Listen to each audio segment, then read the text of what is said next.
मनुष्य के जीवन में दुखों का क्या कारण है? महात्मा बुद्ध। एक बार की बात है, एक व्यक्ति गौतम बुद्ध के पास जाता है और उनसे सवाल करता है कि मेरे मन में कई प्रश्न जाग रहे हैं और मैं आपसे उन सभी प्रश्नों के उत्तर जानना चाहता हूं। महात्मा बुद्ध मुस्कुराए और कहा, पूछो, तुम्हें क्या पूछना है? व्यक्ति ने कहा, मैं जीवन से बिल्कुल भी खुश नहीं हूं। दुखों का पहाड़ ने मुझे घेर रखा है। मेरी जिंदगी में कुछ भी अच्छा नहीं हो रहा है, सब कुछ गलत ही गलत हो रहा है। ऐसे में आप मुझे इस प्रश्न का उत्तर देकर मुझे इस परेशानी से बाहर निकाल दीजिए। बुद्ध ने उस व्यक्ति की सारी बातें सुनी और उससे ही प्रश्न पूछा कि बताओ, तुम्हारे इस दुख का कारण है क्या? ऐसी कौन सी बात है जिसने तुम्हें इतना व्याकुल बना दिया है? महात्मा बुद्ध और एक व्यक्ति की कथा। महात्मा का प्रश्न सुनकर वह व्यक्ति कुछ देर तक सोच विचार करता रहा। वह बोला, मैं आपसे प्रश्न का उत्तर जानने आया हूं और आप मुझसे ही प्रश्न पूछ रहे हैं। तब भगवान बुद्ध ने कहा कि हर व्यक्ति को खुद ही उसे अपना दुख का कारण पता होता है। अब तुम्हें ही इस दुख का कारण पता ना हो तो मैं तुम्हें इसका उत्तर कैसे दे पाऊंगा? फिर उस व्यक्ति ने कहा, बुद्ध, आप तो ईश्वर हैं। लोग कहते हैं कि आपको सबके बारे में पता है और सबकी परेशानी का उत्तर आप जानते हैं। उसकी बातें सुनकर बुद्ध ने कहा, तुम्हारी यही सोच तो गलत है। तुम सोच रहे हो कि कोई आएगा और तुम्हें तुम्हारी सारी परेशानियों से निजात दिलवाएगा। ऐसे में तुम गलत हो, क्योंकि तुम्हारे अलावा ऐसा कोई भी नहीं जो तुम्हारी मदद कर सकता हो। तुम्हें लगता है कि मैं बुद्धत्व प्राप्त कर चुका हूं तो मैं तुम्हारी सारी परेशानियां हल कर सकता हूं, तो तुम्हें गलत लगता है। तुम्हें बता दूं, मैं भी तुम्हारी तरह हूं और मैं इन सब चीजों से काफी दूर हूं। जिस दिन तुम्हारे अंदर तुम्हारी सारी उलझन खत्म हो जाएगी, तब उस दिन से तुम्हें किसी बुद्ध के पास जाने की जरूरत नहीं पड़ेगी।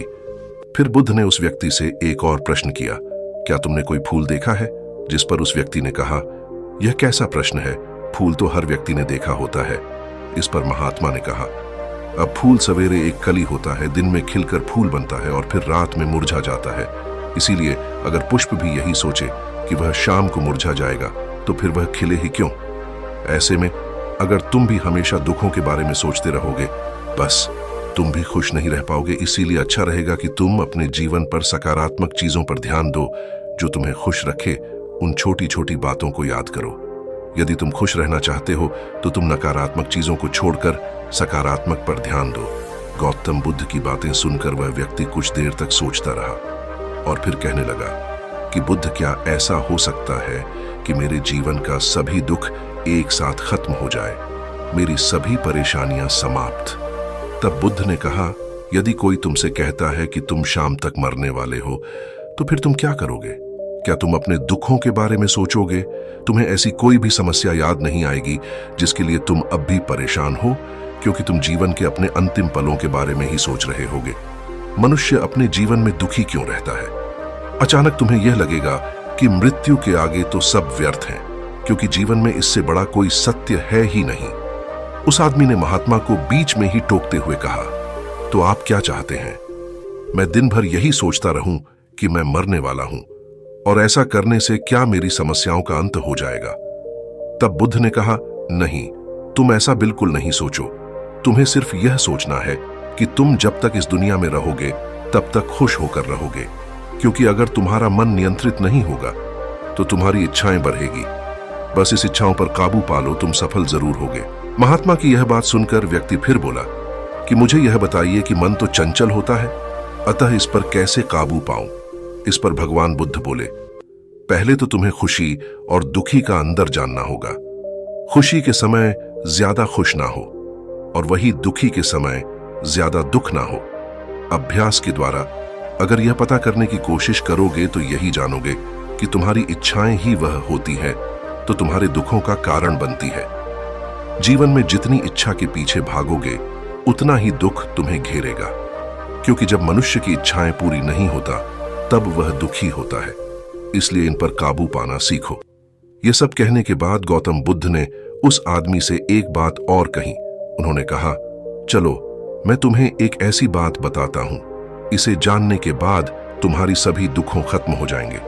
महात्मा की बातें सुनकर व्यक्ति बहुत खुश हुआ और कहने लगा, कृपया मुझे वह उपाय बता दें।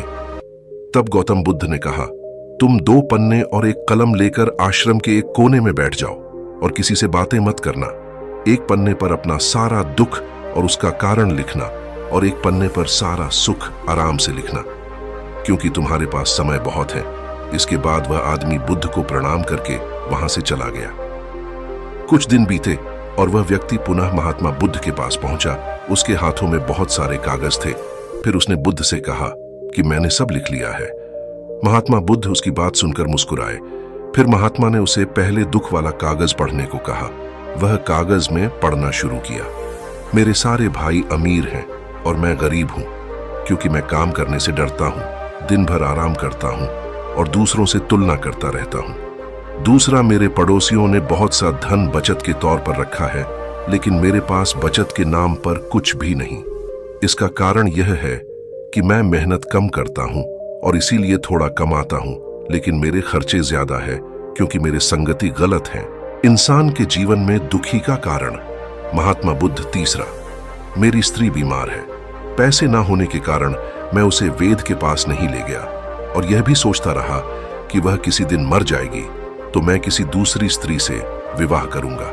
व्यक्ति कागज पढ़ता पढ़ता रोने लगा और उसे एहसास हुआ कि उसके गलत कामों का ही यह नतीजा है जो उसे इतने दुख झेलने पड़ रहे हैं। गौतम बुद्ध मुस्कुराए और कहा कि चलो अब अपना खुशियों वाला कागज पढ़कर सुनाओ। तब हुआ व्यक्ति फिर से उत्साहित होकर वह कागज पढ़ने लगा। उसने कहा, मैंने जो कुछ भी इन 2 दिनों में सीखा वह मैंने पूरी जीवन में नहीं सीख पाया। पिछले 2 दिनों में मैंने यह सोचा कि मेरे अंदर असीम शांति और खुशी का सागर भरा पड़ा है तथा मैं इस अनुभव को पाकर अत्यंत खुश हूं।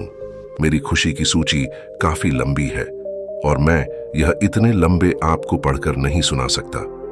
उस आदमी के मुंह से यह बात सुनकर गौतम बुद्ध मुस्कुराए और कहा, व्यक्ति को जब तक ज्ञान नहीं होता तब तक वह अंधेरे में भटकता रहता है। जब उसे अपने मन को नियंत्रित करने का सही उद्देश्य मिल जाता है, उसके बाद वह अपना जीवन भी खुशी से बिताने लगता है।